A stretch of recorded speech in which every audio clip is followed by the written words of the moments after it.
He was just a small boy, the kind most people would walk past without noticing. Short, thin, with slightly messy hair, and clothes that were always clean, but clearly worn many times. He didn't talk much, and when he did, his voice was low and careful, as if he was afraid of saying the wrong thing.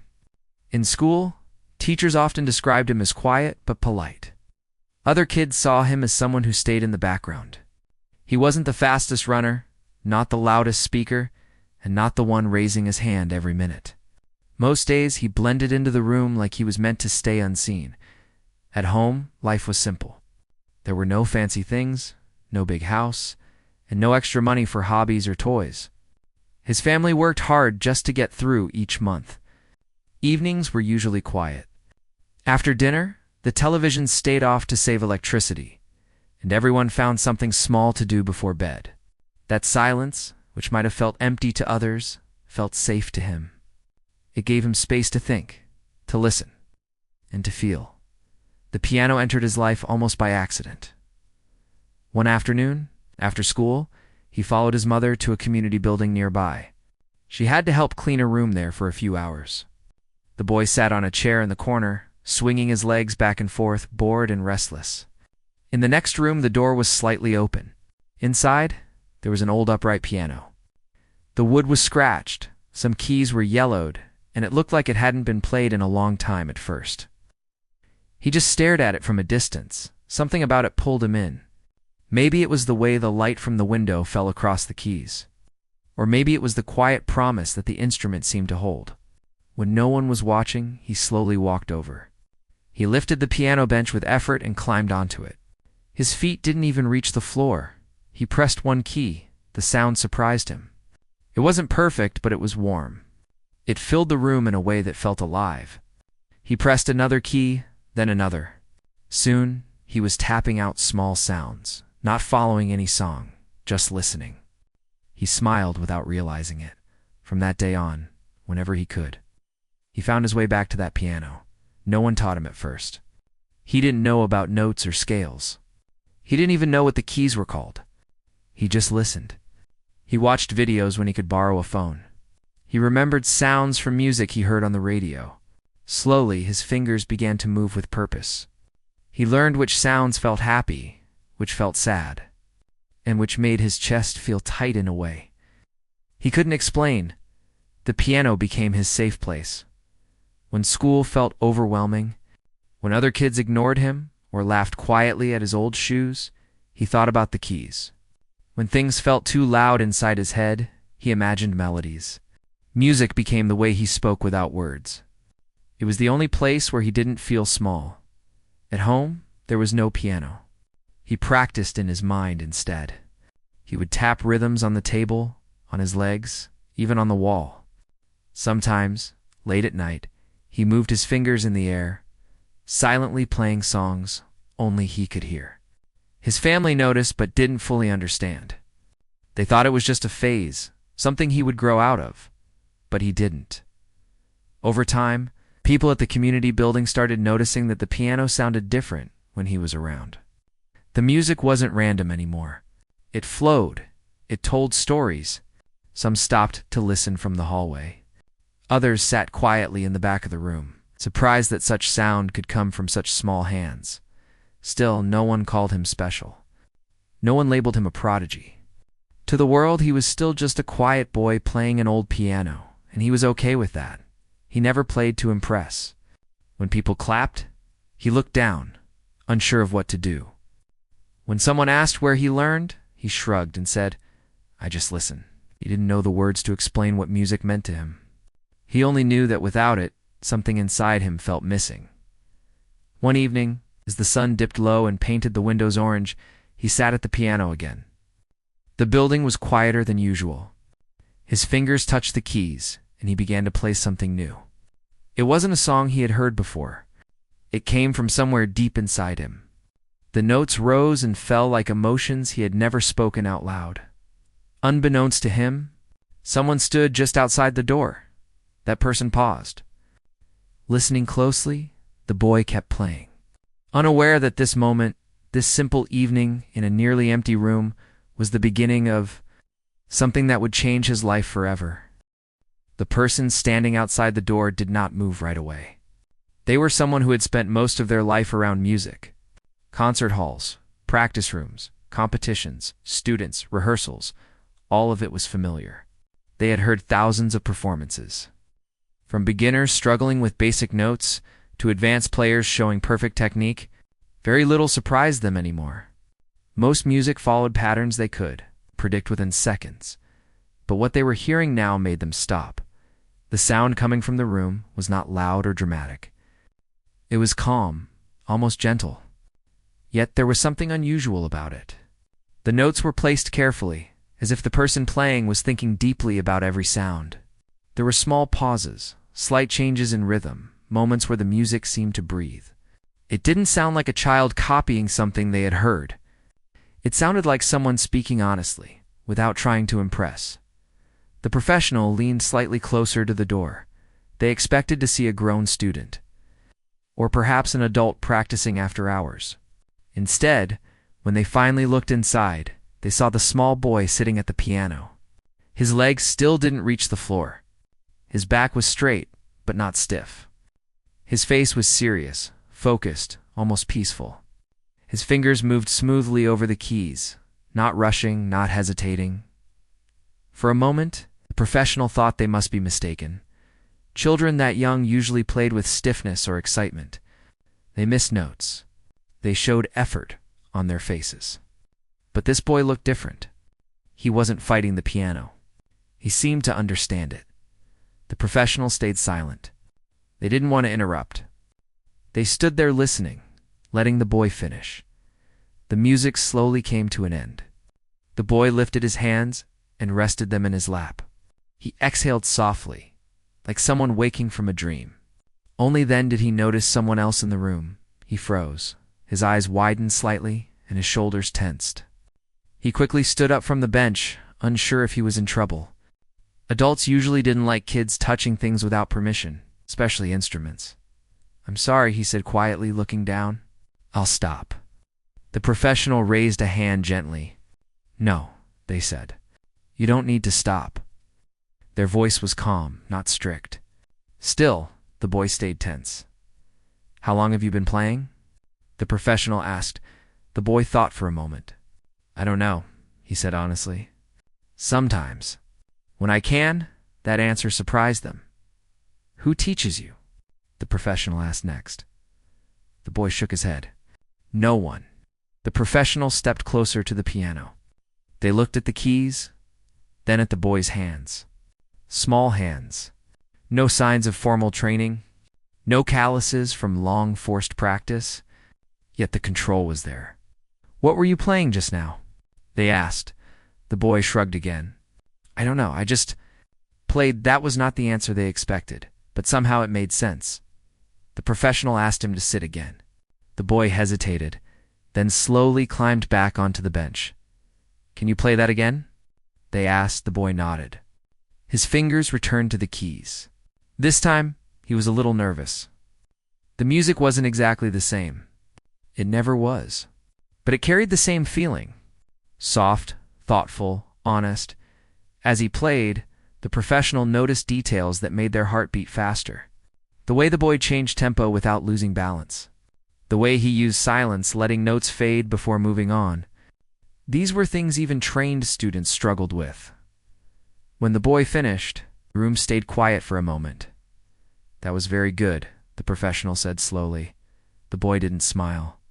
He just nodded, as if he wasn't sure what good really meant. "Do you know how special this is?" the professional asked. The boy looked confused. "It's just piano," he said.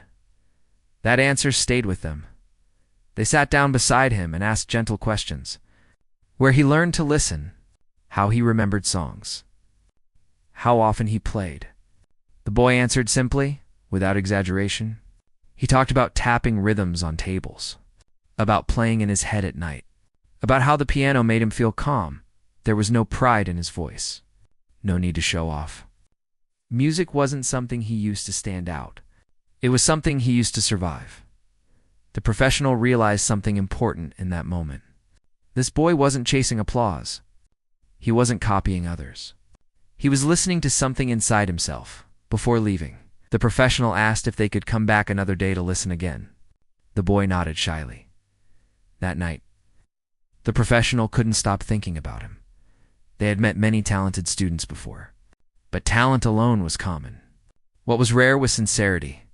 This boy played without fear, without performance pressure, without ego. That kind of connection to music couldn't be taught easily. Over the next few days, the professional returned. Sometimes the boy was there. Sometimes he wasn't. When he was, they listened quietly, never interrupting. Each time, the music sounded a little different, but the feeling stayed strong. Soon, other people began to notice too. A cleaner paused her work to listen. A staff member leaned against the wall. A few visitors sat quietly nearby. No one spoke. The boy didn't even realize he had an audience. When someone finally clapped one afternoon, the boy stopped playing immediately, startled. His face turned red. He looked around, unsure. "It's okay," the professional said gently. "They're clapping because they liked it." The boy nodded but kept his eyes on the floor. The professional began to understand that this talent came with vulnerability. The boy didn't know how to receive praise. He didn't know how to explain what he did. He only knew how to feel. One day the professional brought sheet music and placed it on the piano. "Can you try this?" they asked. The boy stared at the page. Notes, lines, symbols. It was unfamiliar territory. "I can try," he said. Slowly, carefully, he began. He made mistakes at first, then adjusted. He listened more than he read. By the end, he wasn't perfect, but he understood the heart of the piece. The professional smiled too. Themselves, this was just the beginning. They knew that soon. The world around this quiet boy would start to change. Opportunities would appear. Expectations would grow, and challenges would come with them. But for now, he was still just a child sitting at an old piano playing from the heart, unaware that his music had already left a lasting mark on someone who thought they had heard it all. The day everything truly changed started like any other day for the boy. He arrived at the community building quietly, carrying his school bag on one shoulder. His shoes were a little worn, and his jacket sleeves were slightly too short, but he didn't seem to care. He nodded politely to the people he passed and made his way toward the familiar room with the old piano. He didn't know that more people than usual were already inside the building. The professional had returned again. But this time, they weren't alone. They hadn't planned anything big. They simply wanted a second opinion, someone else who understood music deeply. So they invited another experienced musician to listen, someone who had spent years teaching and performing. Neither of them told the boy. They didn't want him to feel nervous or pressured. When the boy entered the room, he noticed a few chairs arranged differently than usual. A couple of unfamiliar adults sat quietly, pretending to look at their phones or papers. He hesitated for a moment, unsure if he should play. "It's okay," the professional said softly. "You can play like you always do," was all the boy needed. He climbed onto the bench, took a deep breath, and placed his fingers on the keys. At first, the notes came slowly. He always needed a moment to settle his thoughts. The room was quiet, almost too quiet. No one moved. No one spoke. Then the music began to grow. It wasn't loud. It wasn't fast. But it carried something heavy and honest. The melody rose gently, then dipped into something sadder. His fingers moved with confidence. Not because he had practiced this piece many times, but because he trusted his instincts. The professional exchanged a brief glance with the other musician. They were both listening closely now. As the boy continued, the music shifted. There were unexpected turns, moments where he changed rhythm without losing control. It felt like listening to a story without words. You didn't need to understand music to feel it. You just needed to listen. A few people passing by outside the room slowed their steps. One person stopped completely. Another quietly sat down near the back. The sound had pulled them in without effort. The boy didn't notice any of this. His eyes were focused on the keys. His face showed calm, but inside, he was somewhere else. He was thinking about long evenings at home, about feeling invisible at school, about the way music made those feelings easier to carry. Every note held something personal, something real. The professionals noticed something that made their breathing slow. The boy wasn't just playing notes. He was shaping silence. He knew when not to play. He allowed moments to rest, letting emotion settle before moving on. That kind of control usually came from years of training and experience. Yet here it was, coming naturally from a child who didn't even know the names of the notes. As the final sound faded, no one clapped right away, not because they didn't like it, because they didn't want to break the moment. The boy slowly lifted his hands and rested them in his lap. He sat still, waiting. When he finally looked up, he noticed the small group of people watching him. His heart skipped. "Did I do something wrong?" he asked quietly. "No," the professional said quickly. "Not at all." The other musicians stood up. Their face showed something between surprise and disbelief. "How old are you?" they asked gently. The boy answered honestly. The musicians shook their heads slowly. "And no lessons?" they asked. The boy shook his head too.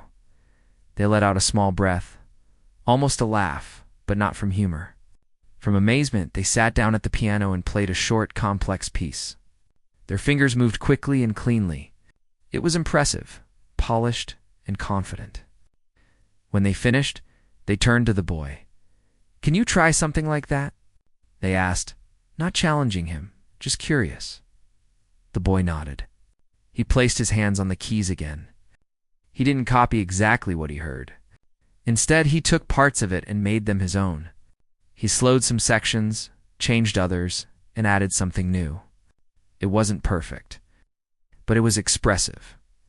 The room felt different now. The professionals realized they weren't just witnessing talent. They were witnessing instinct, something raw and rare. One of them quietly whispered, "This shouldn't be possible." The boy didn't hear that. He was too busy wondering if he had played well enough. Praise still made him uncomfortable. He wasn't used to adults looking at him like this, like he mattered. After the session, the professionals spoke privately. They talked about potential, about responsibility, about how fragile this kind of gift could be if handled the wrong way. They agreed on one thing. This boy needed guidance, not pressure. When they returned to him, their tone was gentle. "We'd like to help you," one of them said. "Only if you want." The boy looked confused. "Help me how?" "Teach you things," they said. "Not to change how you play. Just to give you tools." The boy thought for a long moment.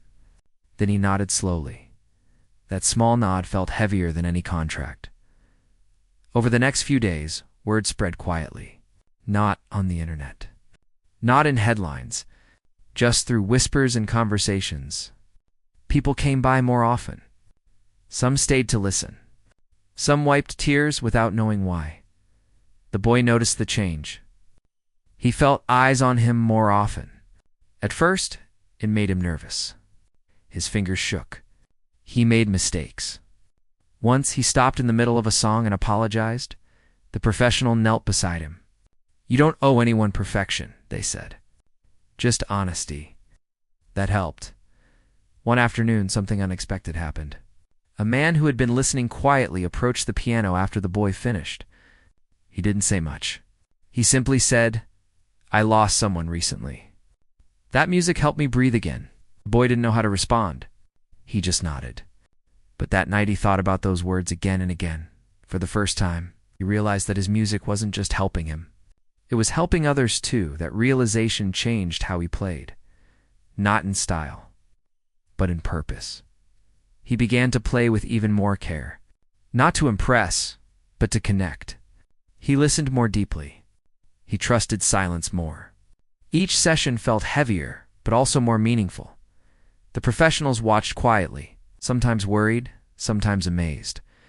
They knew moments like this could shape a person for life. One evening, after everyone left, the boy stayed behind at the piano. The room was empty. The lights were dim. He placed his fingers on the keys and played softly, just for himself. He didn't know where this path would lead. He didn't know about stages, awards, or futures. He only knew that music was no longer just his safe place. It was becoming his voice. And somewhere deep inside, even though he couldn't name it yet, he felt that the world had begun to listen. After that realization, things slowly began to change around the boy. Even though his daily life still looked the same on the surface, he still went to school, still sat quietly in class, still walked home with his bag hanging low on his shoulder. Most people who saw him on the street would never guess that something special was growing inside him. But inside the community building, the atmosphere around him was different now. When he sat at the piano, people paid attention. The professionals who had been watching him became more involved, but they were careful. They understood that pushing too hard could take away the very thing that made his playing special. So instead of forcing strict lessons, they listened first. They let him play the way he always had. Only after that did they gently suggest small ideas. A different way to place his fingers. A softer touch here. A pause there. The boy listened closely. He didn't argue or pretend to know more than he did. When something felt right, he used it. When it didn't, he let it go. The professionals noticed this and respected it. They realized they weren't shaping him. They were walking beside him. One afternoon, the professional asked him a simple question. "What do you feel when you play?" The boy sat quietly for a long time before answering. He stared at the keys, then said, "It feels like I'm not alone." That answer stayed in the room. The professional nodded slowly. They understood now that music was not a hobby for this boy. It was a place where he felt seen, even when no one was watching. As weeks passed, more people came to listen. Not crowds, not cameras, just ordinary people. Some were tired after work. Some were dealing with stress. Some simply wandered in and stayed because the sound made them pause. The boy didn't know their stories, but he felt their presence. He learned how energy in the room changed his playing.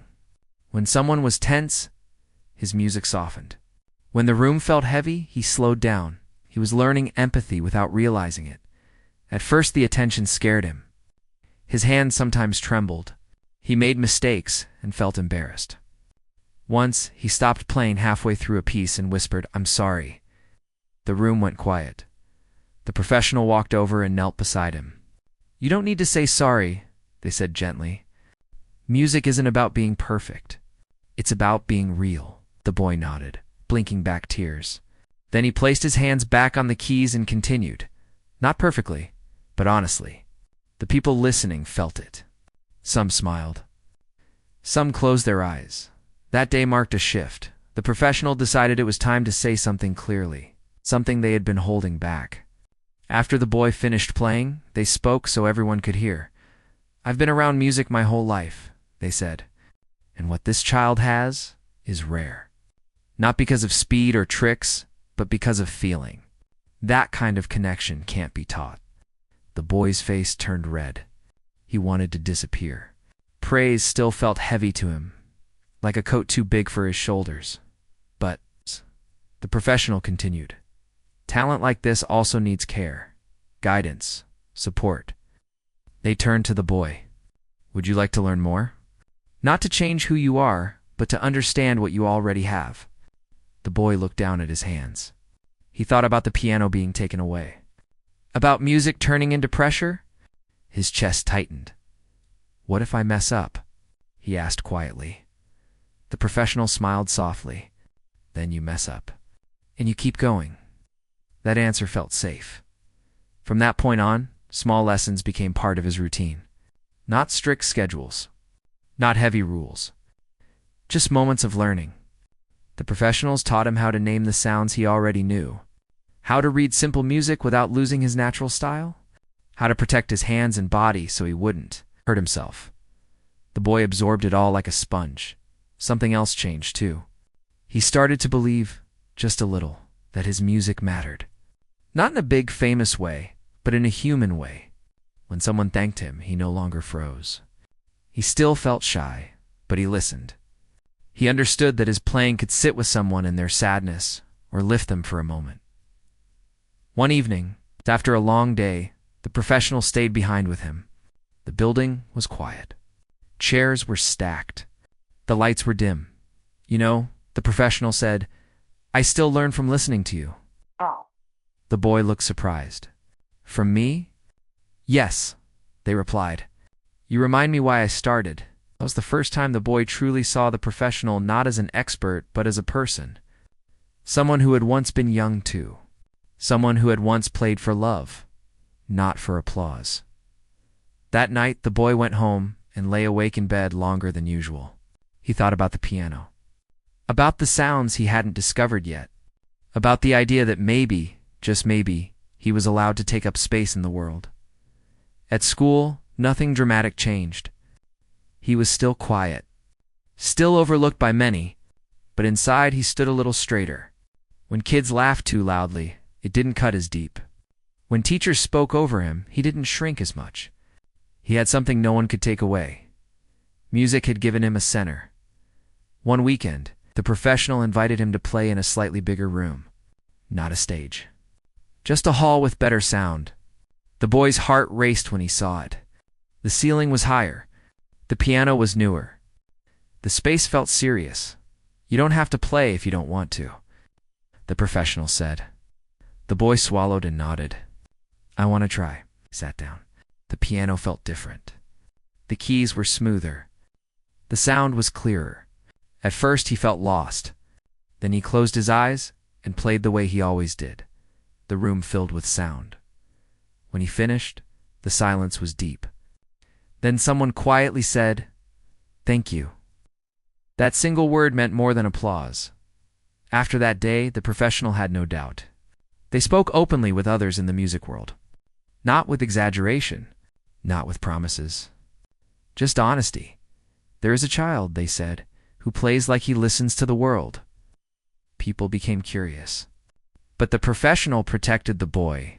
No pressure. No labels. No rushing. You have time, they told him. There's no race. The boy trusted them. One afternoon, as he played alone again in the old room, he thought about how far things had come.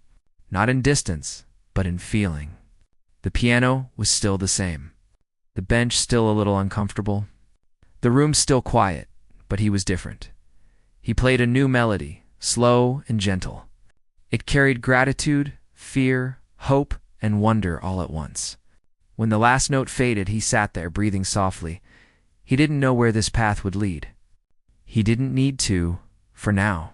It was enough to know that someone believed in him, and for the first time in his life, he was beginning to believe in himself too. Life didn't suddenly turn into something dramatic after that night. There were no flashing lights, no instant fame, no big promises shouted from every direction. And honestly, she didn't want any of that. What changed was quieter, but deeper. People began to look at her differently. At first it was small things. A longer pause when she spoke. A little more attention in conversations. Less interruption. More listening. It felt strange, not because she enjoyed it too much, but because she wasn't used to it. For a long time, she had existed on the edges, present but unseen. Now, people noticed when she entered a room. Some approached her with curiosity. They asked about her music, her practice, her journey. Not in a careless way, but with genuine interest. She answered honestly, without exaggeration. She spoke about discipline, about patience, about learning to stay consistent, even when no one is watching. A few people admitted something she already knew. I judged you too fast, one person said quietly. Another laughed in embarrassment. I really didn't think. I had no idea. She never held it against them. She understood something many people don't realize until later in life. Most people don't mean to underestimate others. They just rely too much on what they see. And she had never looked loud. She continued with her daily routine. Early mornings, simple meals. Long days filled with responsibility. Late nights with the piano. The same old instrument. The same worn keys. Nothing about her world had changed on the outside. But inside, something had shifted. She felt more grounded, more certain. Not because others believed in her now, but because she had proven something to herself. She had stepped into a space where she wasn't expected to belong and stayed true to who she was. That mattered. There were moments when doubt tried to return. Old habits don't disappear overnight. Sometimes, when she sat alone, She wondered if that night had just been luck, a good moment, a rare alignment. Then she placed her fingers on the keys, and the music answered. It reminded her that skill doesn't disappear. That discipline leaves a mark. That real effort builds something steady and reliable. The piano had never lied to her, and it wasn't lying now. Opportunities came slowly, naturally, nothing forced. A small invitation here, a quiet recommendation there. She accepted what felt right and declined what didn't. She didn't rush. She didn't chase attention. She had learned that moving quietly didn't mean standing still. Sometimes she thought back to the looks on people's faces before she played. The polite smiles, the doubt, the lowered expectations. At first, those memories brought a slight ache. Not anger, but understanding. Then they turned into something else. Motivation. Not to prove people wrong, but to never shrink herself again just to make others comfortable. She realized something important. Being underestimated had shaped her strength. It had taught her patience. It had taught her how to build confidence without praise. It had taught her how to stand alone without feeling lonely. If people had believed in her too easily, she might have depended on that belief. Instead, she learned to depend on herself. One evening, while practicing, she paused and rested her hands on the keys. The room was quiet. The world outside felt far away. She smiled to herself, not because of success, but because of peace. She no longer needed approval to feel complete. The story of her performance continued to travel, but it changed as it moved. Some people exaggerated it. Some softened it. Some focused on the surprise. Others focused on the lesson. She didn't correct anyone. She knew the truth. The truth was simple. Talent doesn't always announce itself.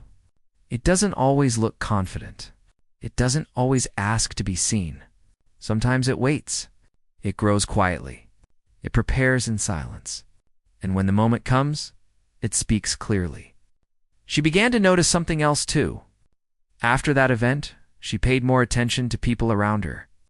The quiet ones. The ones who listened more than they spoke. The ones who stayed in the background. She wondered how many of them carried something special inside. She made a promise to herself. She would never underestimate someone just because they didn't look impressive. Because she knew how that felt. Over time, her connection with music deepened even more. She played not just with skill, but with understanding. Each note carried experience now. Each pause carried meaning. The piano was no longer just a place of escape. It was a place of clarity. She wasn't chasing greatness. She was living honesty, and that honesty showed in her playing. When she performed again, in different spaces, people listened closely from the start. But this time, the surprise wasn't the same. The shock had passed. What remained was respect. Still, she never forgot where she came from. She never forgot the silence before the applause, the empty rooms, the long nights. Those memories kept her humble, grounded, real. If someone asked her what changed her life, she wouldn't say it was the applause or recognition. She would say it was the moment she stopped waiting for others to believe in her. That was the real turning point. She learned that being underestimated isn't an ending. It's an invitation to grow quietly, to work deeply, to surprise the world without shouting. And sometimes the biggest mistake people make is thinking quiet means weak. She knew better now, because she had lived it. And every time her fingers touched the piano keys, she remembered that the strongest voices don't always speak first. They speak when it matters most.